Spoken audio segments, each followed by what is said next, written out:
They boasted it as the epitome of secure luxury living, a high-rise apartment complex encased in gated walls, monitored by vigilant security patrols, and equipped with personalized keycards for every conceivable entry, exit, and amenity usage. It seemed to offer all the trappings of safety for a single woman living independently, didn't it? But as Anyaphat was about to discover sometimes, the illusion of security can be shattered with devastating consequences. On the night of April 5th, 2024, just moments before the clock struck midnight, Anyaphat eagerly anticipated her return to her apartment after a journey. Far more than just a pretty face, Anyaphat was a successful businesswoman, earning her keep through the online product sales. She lived comfortably, treating herself to luxury handbags, exquisite jewelry, and chic attire, all the while maintaining her independence. Eyewitnesses spotted her pulling into the complex around 11:40 p.m., and now she finds herself within the confines of her apartment building, ascending via the elevator to her abode on the 10th floor. Earphones in place, she engages in a lively conversation over the phone, her green suitcase firmly in hand. On the other end of the line is her friend, whom we'll refer to as Anna. Their banter is easygoing, discussing Anyaphat's trip, making plans for their next get-together, and Anyaphat eagerly anticipating a relaxing shower before retiring for the night. Anna's heart raced as she heard the familiar jingle of Anyaphat's keys unlocking the door to her 10th floor apartment. Anyaphat had always cherished this cozy lakeside retreat, relishing its proximity to amenities like the swimming pool just 2 floors below, the fitness center, and above all, the sense of security provided by the complex. For Anyaphat, who lived alone and remained vigilant against the frequent break-ins and robberies plaguing the ground floor residences in the area, this security was non-negotiable. But fate had a cruel twist in store. Anna's ears caught the sound of Anyaphat's entrance, swiftly followed by a blood-curdling scream and then an eerie silence. The abrupt end of their call sent chills down Anna's spine, prompting her to dial Anyaphat's number repeatedly in a desperate bid to reconnect. Yet each attempt only served to intensify Anna's growing sense of dread. Determined to investigate, Anna reached out to their mutual friend Benny. Without hesitation, Benny agreed to join Anna on her mission to check on Anyaphat's well-being. At 1 a.m., they set off for the apartment complex, their minds consumed with worry and apprehension. Approaching the on-duty security guard, they explained the situation, pleading for assistance in gaining entry to Anyaphat's apartment. The guard, mindful of protocol, hesitated to grant access without confirmation from a resident. However, upon hearing of their concern for Anyaphat's safety, he relented, agreeing to assist them in their quest to ensure her well-being. The guard's explanation about the protocol at this late hour only served to heighten Anna and Benny's anxiety. Despite the guard's suggestion to wait, Anna and Benny were resolute in their determination to ensure Anyaphat's safety. After a tense exchange, the guard relented, agreeing to accompany them to Anyaphat's apartment. With the master key in hand, the trio made their way up to Anyaphat's 10th floor residence, their steps echoing in the quiet corridor. As they reached her door, the guard rang the doorbell and knocked, identifying himself, but there was no response. With each passing moment, their concern mounted. Sensing the urgency of the situation, Anna and Benny urged the guard to use the master key to unlock the door. With a heavy sigh, the guard reluctantly agreed, inserting the key and turning the lock. As the door swung open, the clock displayed 1:22 a.m., marking nearly an hour and a half since Anna's last contact with her friend. The apartment was shrouded in darkness as they stepped inside, their hearts pounding in their chests. The guard called out, announcing their presence, but there was only silence in response. With trembling hands, he flipped the light switch, illuminating the room in a harsh glare. But what they saw next froze them in their tracks. The apartment was in disarray, a stark contrast to its usual tidy appearance. Drawers were pulled open, belongings strewn across the floor, and an ominous sense of foreboding hung in the air. Yet the true horror awaited them as their eyes fell upon the motionless figure lying on the floor, bathed in a pool of crimson. It was clear that something had gone horribly wrong, and Anyaphat was in grave danger. With a sense of trepidation, the guard reached for the light switch, his voice echoing in the darkness as he announced their presence. As the room flooded with light, the horrifying reality of the scene unfolded before them. The apartment was in chaos, a scene of utter devastation. Drawers lay open, belongings scattered across the floor in disarray. But the true horror lay at the center of the room, where a figure lay motionless in a pool of blood.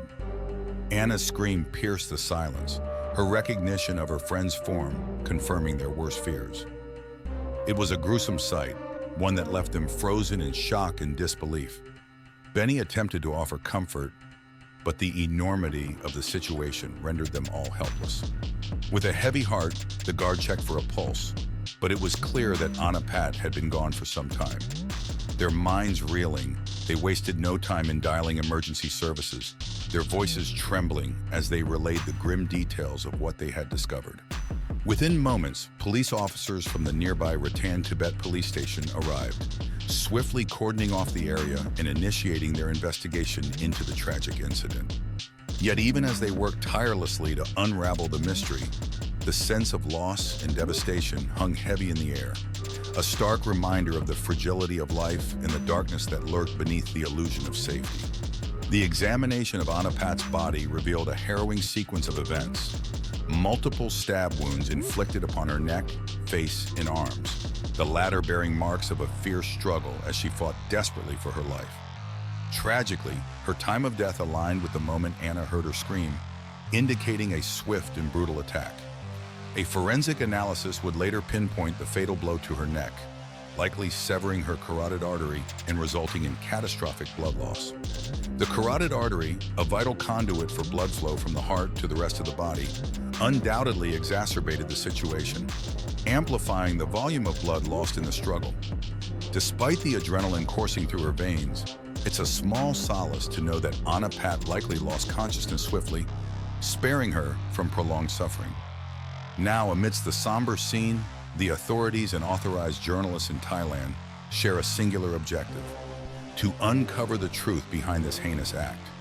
Initially, the evidence pointed towards a botched robbery, but as investigators delved deeper, the possibility of a staged crime scene to mask a more sinister motive emerged, casting a shadow of suspicion over the entire investigation. As the investigation intensified, the police delved into every possible lead, questioning Anyaphat's friends about any potential motives for harm. Yet both friends adamantly denied any knowledge of enemies, debts, or questionable dealings that might have fueled such a brutal attack. Turning their attention back to the scene of the crime, the police made a chilling discovery: a bloody footprint on the balcony, hinting at the intruder's potential escape route. However, the feasibility of this escape seemed dubious.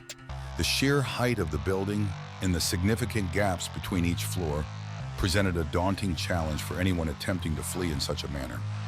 Speculation arose that the perpetrator may have used a rope or even dared to jump down to the swimming pool deck below. It was a risky manner, one that would require considerable physical prowess to execute successfully. The detectives pondered the possibility that the perpetrator could have evaded injury by jumping and rolling upon impact, utilizing the deck's width to their advantage. With this theory in mind, the investigators turned their attention to the apartment building's CCTV cameras, hopeful for a glimpse of the perpetrator's escape. However, their hopes were dashed as they discovered a glaring oversight. None of the cameras faced the balcony side of the building, leaving a crucial blind spot in their pursuit of justice. As the investigation progressed, the detectives grappled with the perplexing disappearance of the perpetrator.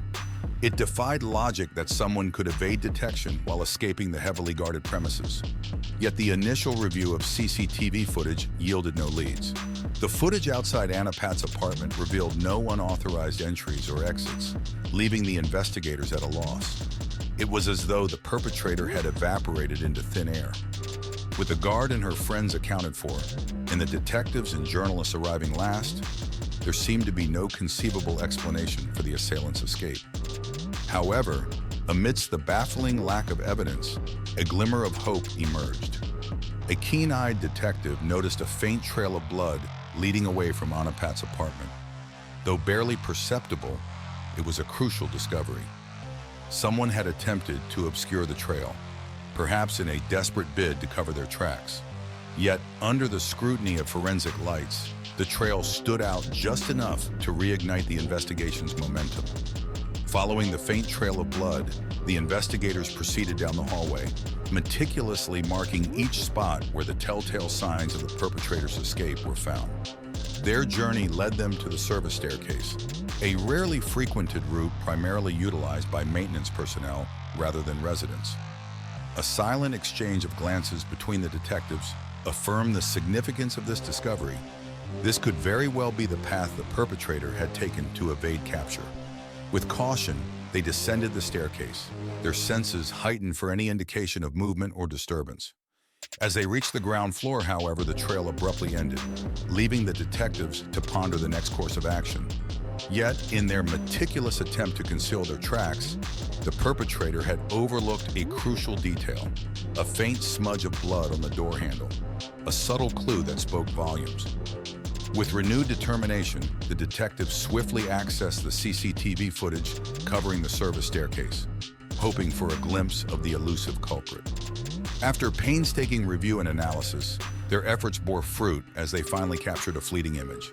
A figure clad in dark clothing, hood drawn up to obscure their features, moving swiftly and deliberately through the shadows, evading detection at every turn. Though their face remained concealed, their movements spoke volumes, painting a chilling portrait of a perpetrator determined to elude justice at any cost. As the mysterious figure slipped into the darkness beyond the reach of the security cameras, it became increasingly apparent that they had taken meticulous precautions to evade detection. Exiting through a side door leading to an alley, they vanished into the night, leaving the investigators grappling with the daunting task of identifying them.